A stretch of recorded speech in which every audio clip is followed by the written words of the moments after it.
Assalamualaikum warahmatullah everyone. Welcome back to our program, Sada Education. By the way, Eid Mubarak, Selamat Hari Raya. Alhamdulillah, we have gone through the Ramadan. That is the month of self-purification. Inshallah, as we move into Shawwal and the rest of the year, we do hope that we are able to practice our Islam in the best possible manner, inshallah. Now, to continue our analysis of Islamic banking and finance, we are still trying to look into the issue surrounding the banking crisis in the US and Europe and its connection to Islamic banking.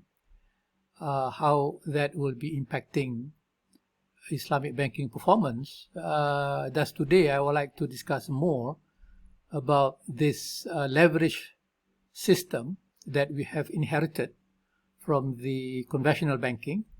So we know very well that when Islamic banks were established, they were established within a dual banking system.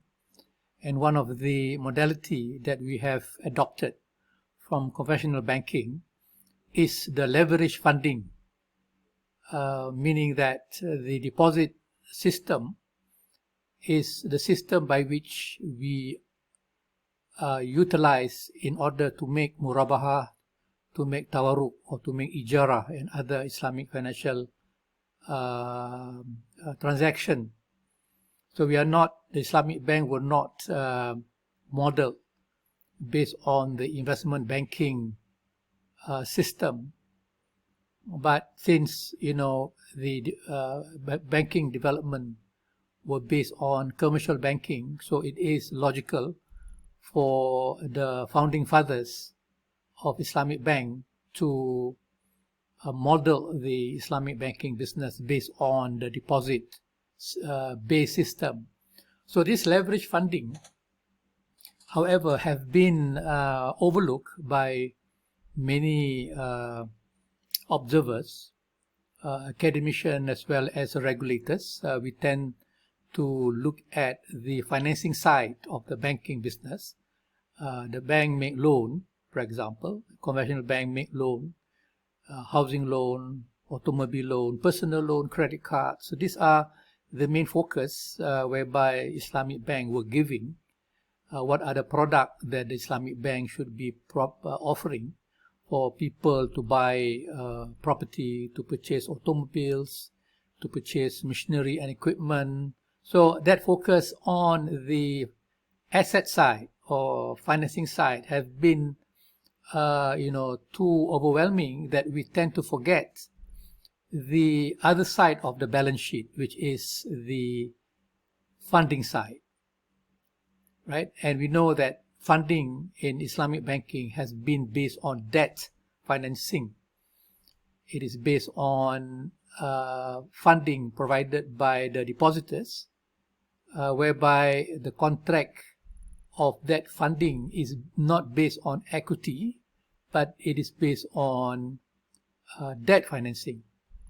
Okay, let's just take a look here, some of the note that I have prepared for you guys. So in banking, leverage is the use of borrowed money to make loans or to buy bonds, right? So when we talk about leveraging, so we are talking about bank that is using borrowed funds in order to make loan and in order to buy bonds and securities, right? So the bank do not use their own capital fund to make the loan or to buy the bonds. They are basically using funds that they acquire from the depositor by way of leveraging. So meaning that the bank is now the lending party and the depositors are the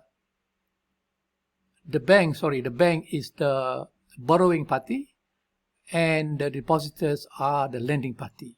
So a bank is a highly leveraged company as it has taken on significant amount of debt, from the depositors to make loan.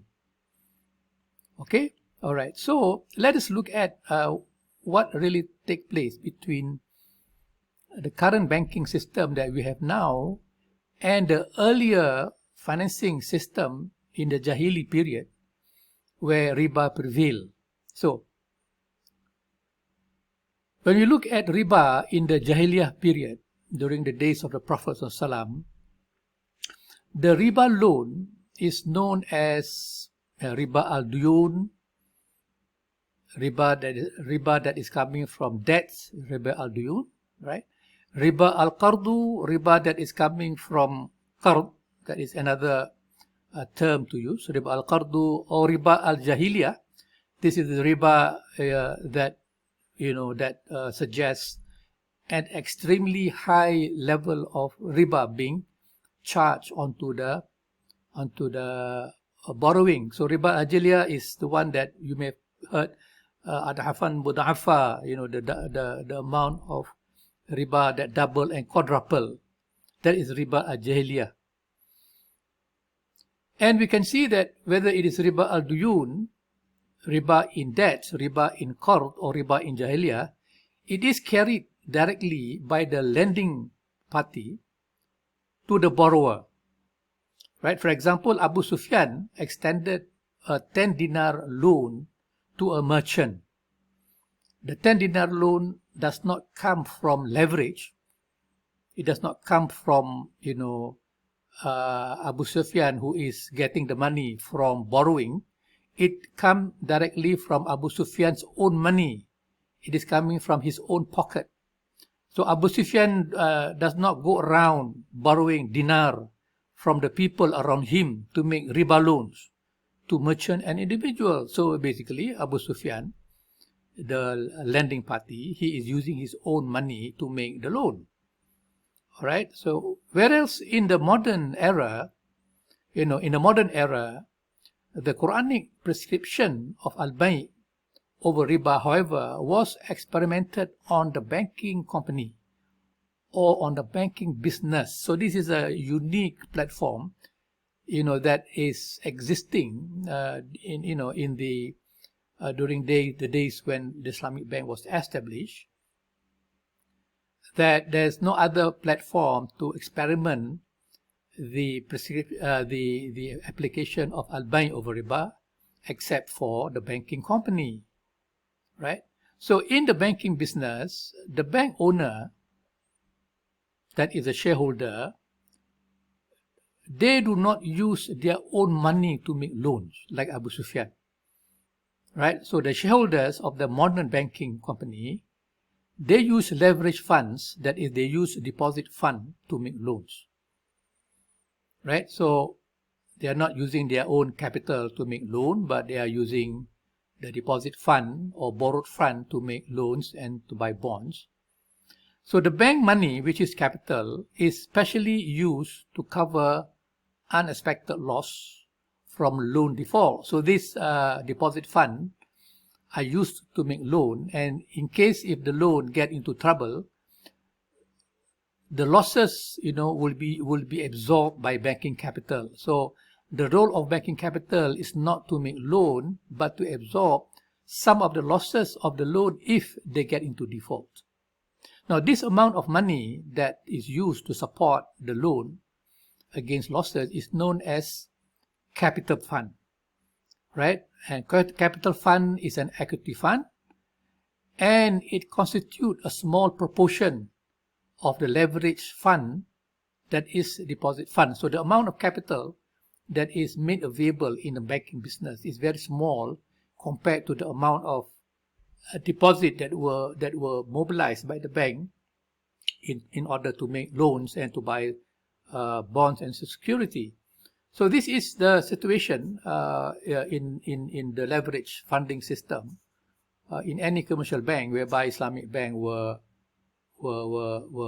put into this modality, whereby when they were put into this so-called modality of banking, they were not able, the Islamic bank were not able to move on, based on the Quranic prescription of al-bay', because the impact of leverage funding on the use of al-bay' is very destructive, and for that reason we can see that Islamic Bank were not able to actually utilize the various contract available under the al-bay' system, and we do hope that that this problem can be remedied through the use of an investment account funding that can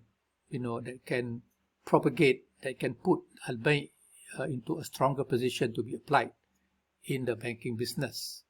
Okay guys, we can stop here, then I'll continue further inshallah. I'll see you again. Thank you. Assalamu alaikum warahmatullah.